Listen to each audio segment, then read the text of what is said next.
Vicent Aguilera Serni ha sigut un dels millors crítics d'art del món i, indudablement, el millor crític d'art que ha hagut en l'estat espanyol en la seva època en art contemporani. I se va enamorar de Vilafamés. Ell va vindre ací, se va enamorar de Vilafamés i una idea que li rondava pel cap a ell des de fa molts anys, que era crear un museu d'art contemporani. No n'hi havia cap en tot l'estat espanyol. El primer museu d'art contemporani que se crea és el de Vilafamés. I ell organitza, en este museu, els dos únics encontres que han hagut de crítics d'art internacional.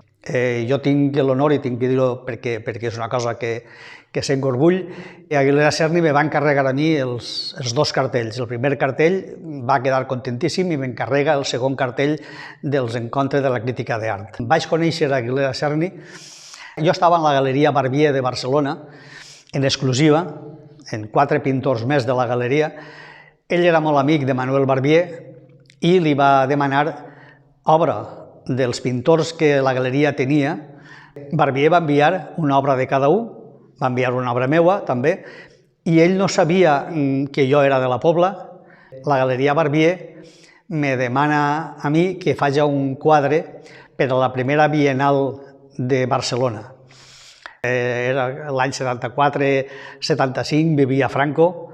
Una al·legoria, un símbol de l'educació del moment en la gent, en els xiquets i la gent adolescent. Van decidir que aquest quadre era el guanyador, però resulta que l'organització de la Bienal, vist el tema i vist les circumstàncies que regien entonces, van rogar i van demanar, per favor, que no, que aquest quadre que no el guanyara, perquè això ja anaven segur que les autoritats del moment anaven a intervindre-hi. Me va dir, així que tu vas ser el quadre aquell de la monja, doncs hagueres guanyat si no hagués sigut per el tema.